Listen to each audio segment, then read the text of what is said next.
Hey everybody, happy Friday. Thanks for joining me, Laura Wilkerson with Dementia Care Academy and Advanced Medical House Calls.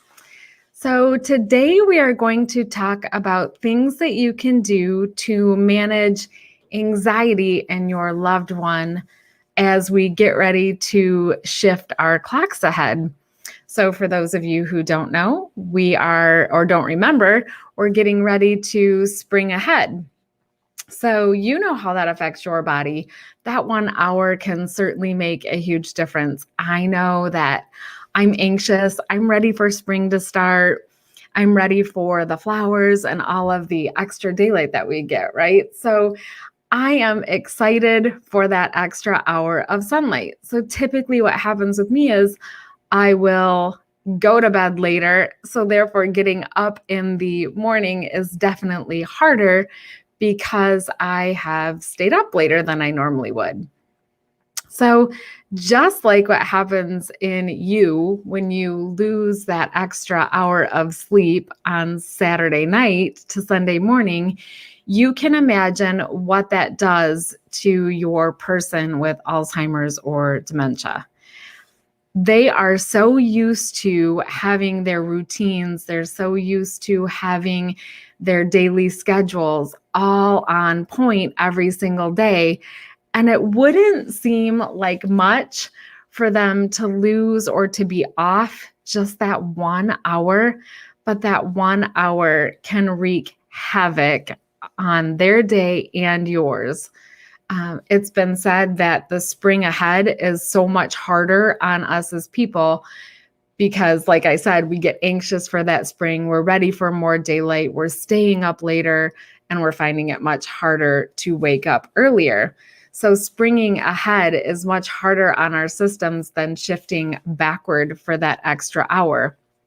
So it's been said, I think 1 in 5 people with Alzheimer's or dementia will suffer some sort of anxiety due to that one little shift, that 1 hour shift in our daylight hours. So for those of you who are preparing for this, if you have been preparing, you might have started a week ago, you might have started 2 weeks ago by turning on those lights a little bit earlier in the morning, or putting your loved one to bed just maybe like an hour earlier, if that's doable with your schedule.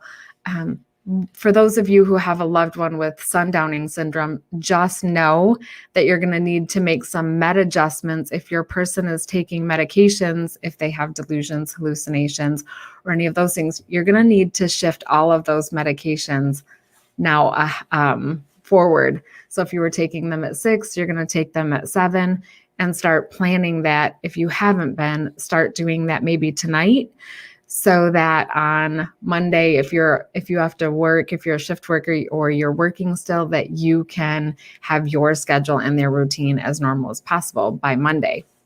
But other things that you can do to help your person get through these next couple of days, again, keep their routine as normal as possible.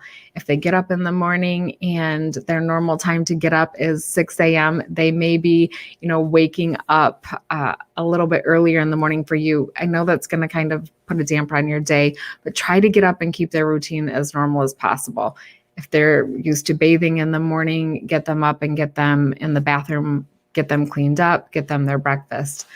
It's going to be difficult because they're getting up earlier, but really try to limit that daytime napping. That daytime napping is going to affect their bedtime. So if they're normally going to bed about 6 or 7 and they take that extra long nap because they woke up earlier, now you're looking at their schedule shifting even further off course because they've stayed up just that little bit longer. Some other things you can do is really watch how much caffeine. If you're still allowing your person to drink caffeine, tea, coffee, any of those kind of things, make sure you're limiting that to morning hours only.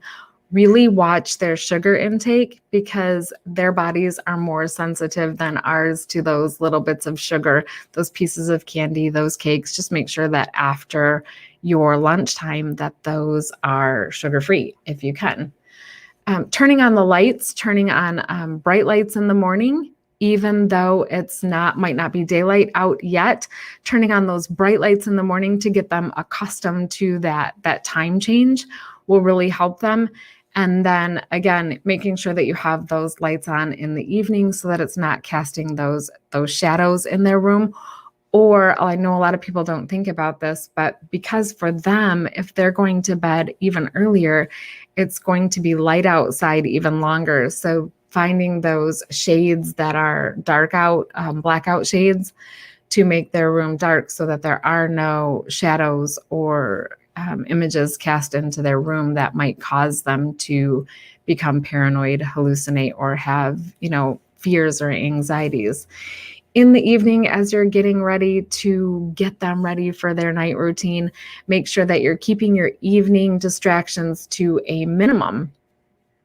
If the TV is blaring, you got kids running in and out, try to get the kids to go into another room. If you are in an assisted living and they're in the dining area, try and take them back to their room and in the comfort of their own room. Try and put them back inside their room if they're not a wanderer.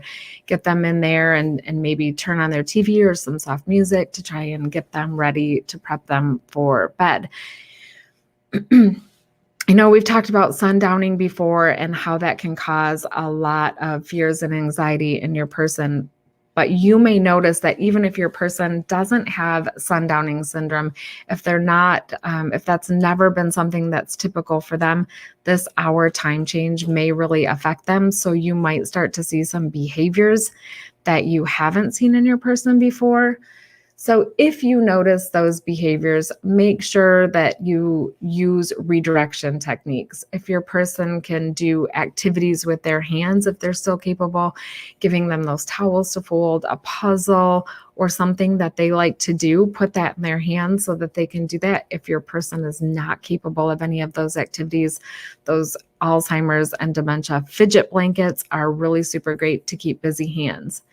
If you have a walker, somebody who can still walk on their own or walk with a walker, getting them outside and getting them into the fresh air and getting them as much natural sunlight as you possibly can will help them with the transition. Our bodies are on this natural clock, our circadian rhythm. So their bodies were once accustomed to that before they had Alzheimer's. So it wouldn't take much to switch them back and get their circadian rhythm back into place. That doesn't mean that it's going to be an easy transition. It doesn't mean for those that have sundowners that you're not going to have to maybe make some med adjustments for a couple of days if your person takes meds, or that your patience and your redirection techniques aren't going to have to be on point for the next couple of days. But these are some things that you can do that will help your person become less anxious, adjust a little bit easier to that clock change, and help them with their transition into the next season, which is spring. And then hopefully we can get everybody outside and getting them enjoying some of the unusually warm weather that we've had over the past couple of days. I know that some of you out there have some great tips that you've used with your loved ones during these spring aheads and fall backs. Please feel free to drop them below. If there's anything that you would like to hear about over the next couple of weeks, I know people have been reaching out to me via Messenger. Please drop them in the comments below. And over the next couple of weeks, we'll develop a plan to address those topics. I hope you have as normal and as easy next couple of days ahead. And if you have any questions, drop them below. I'll check back soon. Have a great day.